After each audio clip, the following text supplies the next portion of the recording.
हनुमान जी, वो जड़ी बूटियां समस्त योद्धाओं में वितरित कर दीजिए। जी सुषेण जी।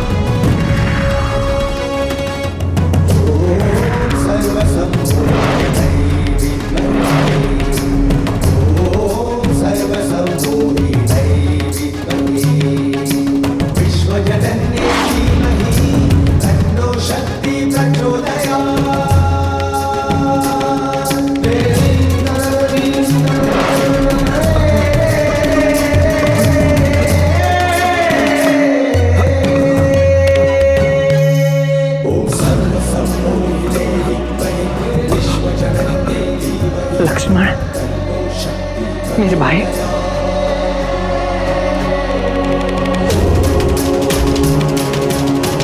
तुम्हें पुनः स्वस्थ देख ऐसी अनुभूति हो रही है जैसे मेरे प्राण लौट आए।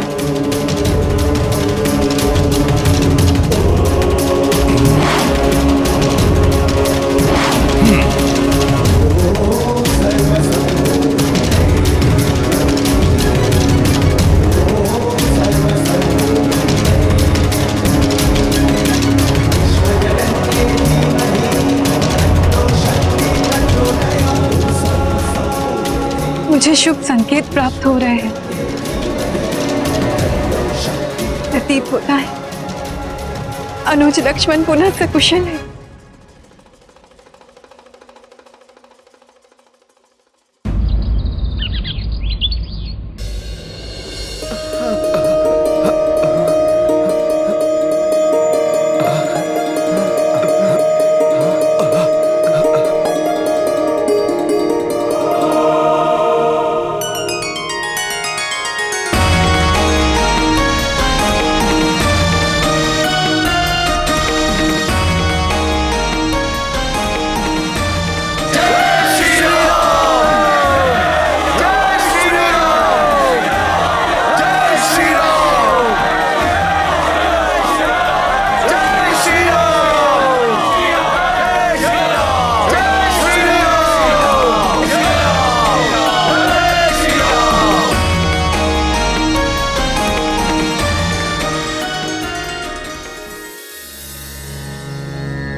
मेरे पराक्रमी शूर अनुज,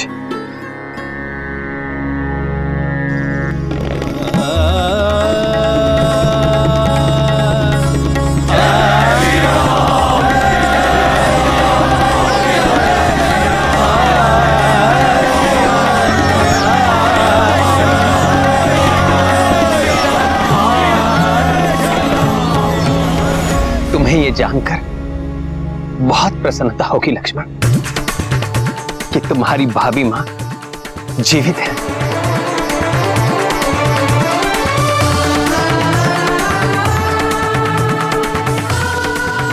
हाँ लक्ष्मण भैया, जो मैंने देखा था वो सब माया थी। माता पूर्णतः स्वस्थ और सकुशल हैं।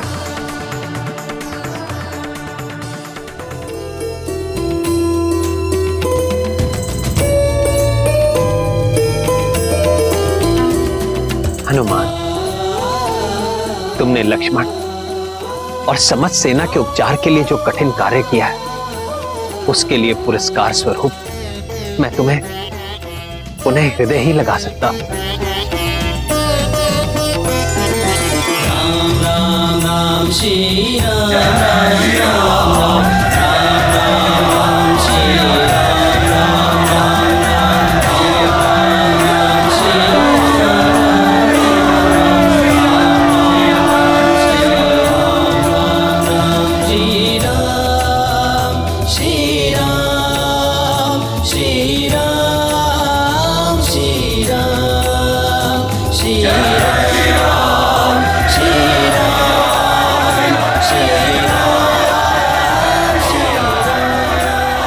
प्रभु, आप बारंबार मुझे इन कार्यों का श्रेय देते हैं, परंतु हनुमान जो भी कर पाता है वो आप ही की महिमा का तो परिणाम है प्रभु। प्रभु, आपकी शक्ति ही हनुमान की शक्ति है प्रभु।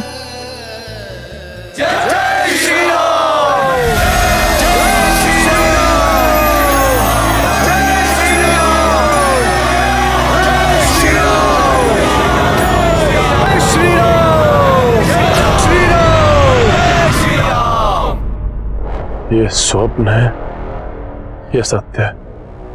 नहीं, स्वप्न ही होगा।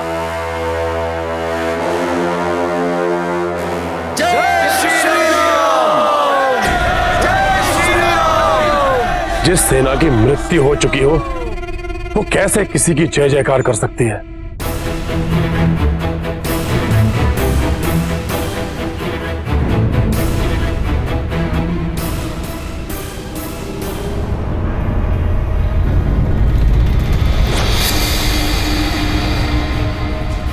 इसका अर्थ है काल नेमी असफल हुआ। पिताश्री, मेरे दिव्यास्त्र से कोई कैसे अपनी रक्षा कर सकता है? बड़े विचित्र हैं वो वानर, हर बार बच जाते हैं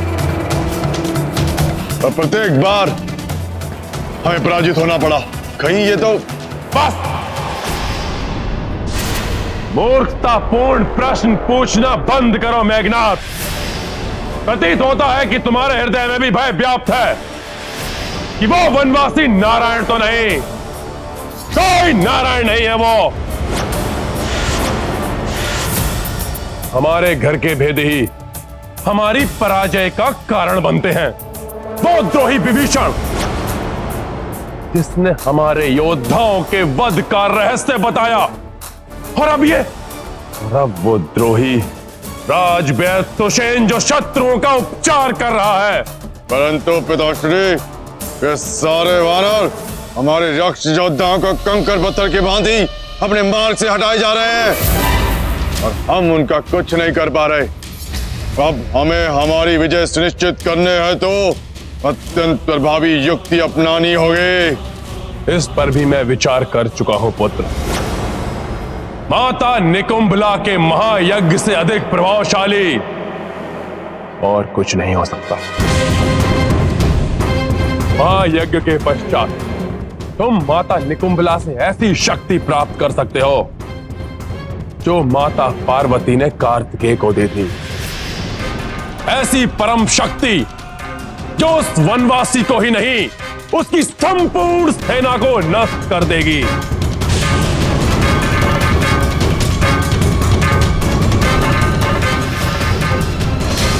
उचित है पिताश्री, यदि यही एकमात्र उपाय है तो मैं 8 प्रहर में पूर्ण होने वाले माता निकुंभला के महायज्ञ को पूर्ण करूंगा। परंतु इस महायज्ञ के समय पर तो अस्त्र उठाना भी वर्जित है, फिर युद्ध। अब एक क्षण का विलंब किए बिना हम भाभी को उस मायावी राक्षस से मुक्त कराना चाहिए। नहीं होगा युद्ध जब तक तुम्हारा महायज्ञ समाप्त नहीं हो जाता। कोई युद्ध नहीं होगा। यदि हमारी ओर से कोई भी युद्ध भूमि में नहीं गया तो मर्यादा का गुणगान करने वाला वो वनवासी अपने किसी भी योद्धा को हमारी ओर नहीं बढ़ने देगा। निश्चिंत रहो मेघनाथ, तुम जाओ, संपूर्ण करो अपना महायज्ञ। परंतु लंकेश, यदि यज्ञ में शत्रु विघ्न डालने पहुंच गए तो? कैसे पहुंचेंगे वो? मेघनाथ ये यज्ञ सुरक्षित और दुर्गम महानिकुंभला पर्वत पर करेगा, जहां आकाश मार्ग से भी नहीं पहुंचा जा सकता और पाताल मार्ग मेरे और मेघनाथ के सिवाय किसी को ज्ञात नहीं।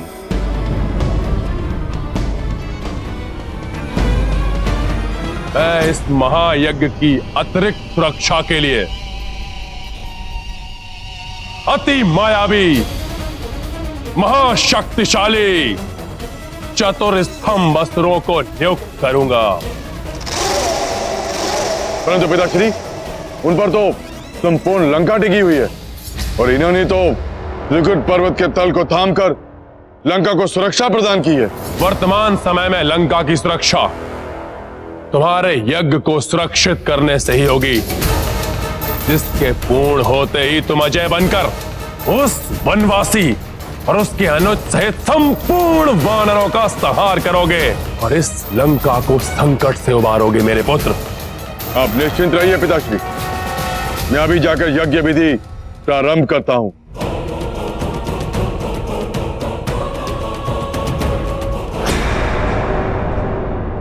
शत्रुओं के शिविर में अपने गुप्तचर स्थित करो, जो मुझे वहां होने वाले प्रत्येक क्रियाकलाप की सूचना दे सके।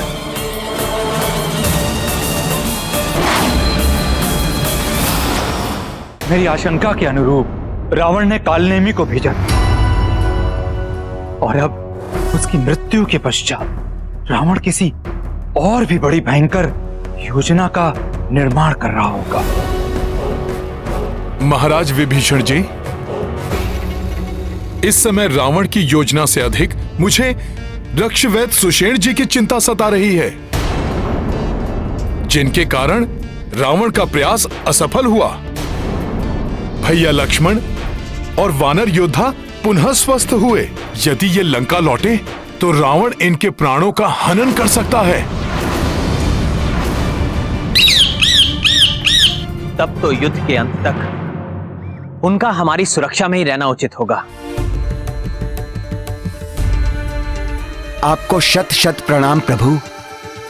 मुझसे जो भी संभव सहायता हो पाएगी मैं आपकी सहायता अवश्य करूंगा। शिरोमणि सुषेण जी, आपने पूर्व में ही हमारी बहुत सहायता की है। दुष्ट मेघनाथ ने अनुज लक्ष्मण पर वार करके मेरे हृदय पर आघात किया था। भैया, अब वो मेघनाथ जब भी युद्ध के लिए आएगा, मैं अपने बाणों से उसका संहार कर उस मायावी को उचित दंड दूंगा।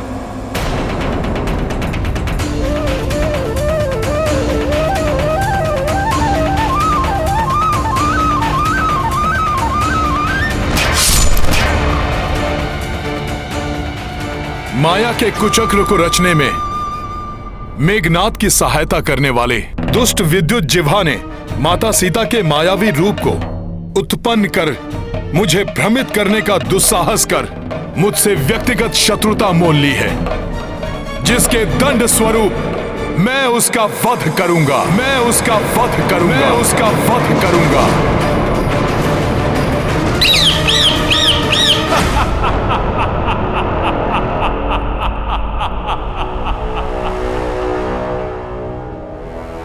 अर्थात उस तुच्छ वानर ने विद्युत जीवा का वध करने की शपथ ली है। उस तुच्छ वानर के क्रोध का लाभ अवश्य उठाएगा ये रावण। अब विद्युत जीवा की माया ही उस तुच्छ वानर को भ्रमित करेगी, परंतु उससे पूर्व मेघनाथ का यज्ञ निर्विघ्न रूप से पूर्ण हो जाए, तब तक तुम उस वनवासी और उसकी सेना पर दृष्टि रखोगे और जो भी महत्वपूर्ण समाचार हो वो मुझे लाकर दो।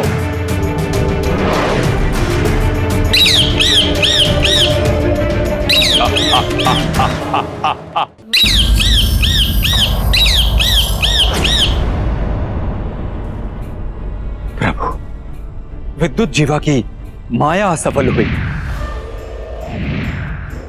मेघनाथ का ब्रह्मास्त्र निरस्त हुआ। कालनेमी का कालकूट विष कोई हानि नहीं पहुंचा सका, तब भी लंकेश शांत है। इसका एक ही अर्थ है, किसी और कपट योजना का निर्माण अवश्य कर चुके हैं। महाराज, आपकी योजना के अनुसार युवराज मेघनाथ ने माता की प्रतिमा के समक्ष अपने समस्त अस्त्रों को रखकर 8 प्रहरों का महायज्ञ प्रारंभ कर दिया है।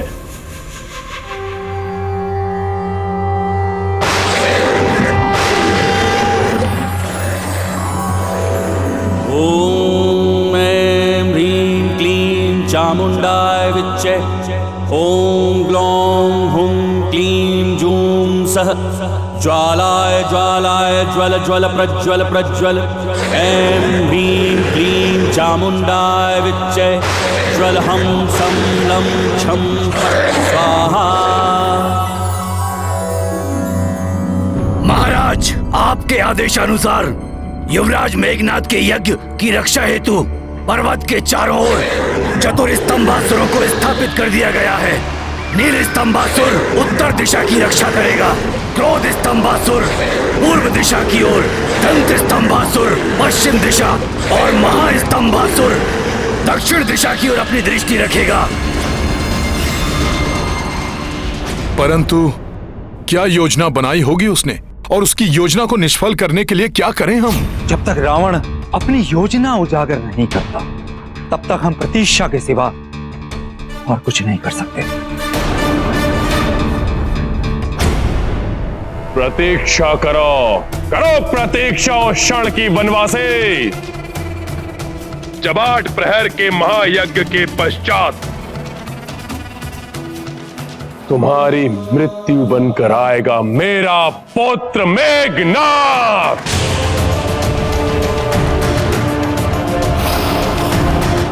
ॐ ग्लौं हुं क्लीं जूं सः ज्वालाय ज्वालाय ज्वल ज्वल प्रज्वल प्रज्वल ऐं ह्रीं क्लीं चामुण्डाय विच्चे ज्वल हं सं लं छं फट् स्वाहा।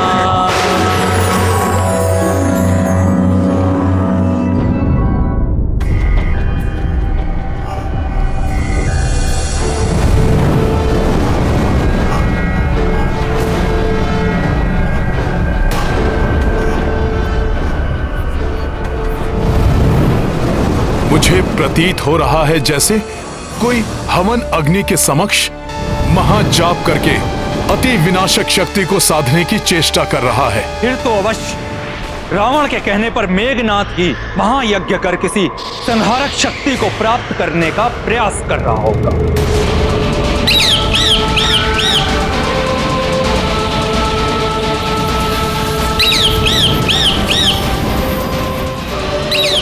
राक्षस गुप्तचर पक्षी के रूप में? अच्छा, तो ये भी है यहाँ। कदाचित इसी कारण भोर से संध्या तक प्रतीक्षा करने के पश्चात भी कोई भी राक्षस युद्ध के लिए प्रस्तुत नहीं हुआ। प्रभु, मेरे सुझाव में हमें लंका पर आक्रमण करके उन्हें युद्ध के लिए बाध्य करना चाहिए। मेरे विचार से हमारे इस धर्म युद्ध की ज्वाला में लंका की स्त्रियां और बालकों के निर्दोष जीवन को भस्म करने का अधर्म करना सर्वथा अनुचित होगा। हमें भी अपनी रणनीति निर्धारित कर आगे बढ़ना चाहिए, और मैं ऐसी अचूक योजना का सृजन कर चुका हूं जिसका शत्रु कल्पना भी नहीं कर सकता। इनकी योजना ज्ञात करने के लिए मेरा इनके समीप जाना आवश्यक है।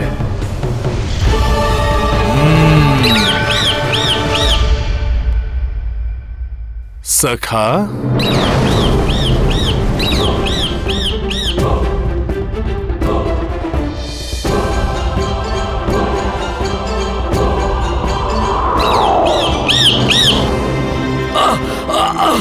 अरे मुझे छोड़ो, अरे छोड़ो मुझे, अरे छोड़ो मुझे,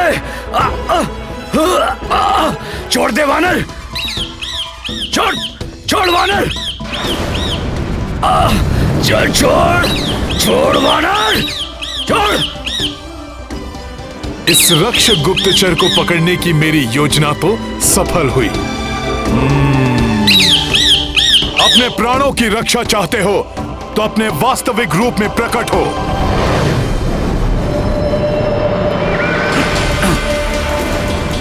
छोड़ दे वानर, मुझे छोड़ दे। तुम यहाँ आए थे हमारे भेद ज्ञात करने, परंतु अब तुम हमें रावण के भेद बताओगे। बोलो, क्या कुचक्र रच रहा है वो? नहीं, नहीं बताऊंगा।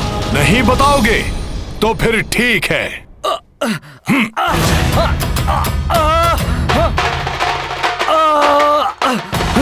छोड़ दे, छोड़ दे, छोड़ दे। बस मुझे यही ज्ञात है कि युवराज किसी महायज्ञ में लीन है और लंकेश उस यज्ञ के पूर्ण होने की प्रतीक्षा कर रहे हैं। अर्थात आपका अनुमान सही था हनुमान। अवश्य वो दुष्ट मेघनाद महायज्ञ कर रहा है। ऐसा महाघाती मायावी अस्त्र प्राप्त करने की चेष्टा कर रहा है जिससे भयंकर ज्वालामुखी के समान शक्ति उत्पन्न कर वो हम सबका संहार कर सके।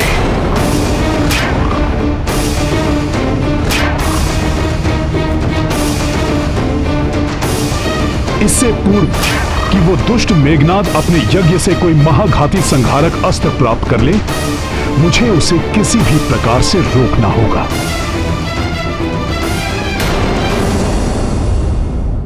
छली और कपटी प्रवृत्ति के मनुष्य अपना कुकर्म नहीं छोड़ते और सज्जन एवं उदार प्रवृत्ति के मनुष्य अपना धर्म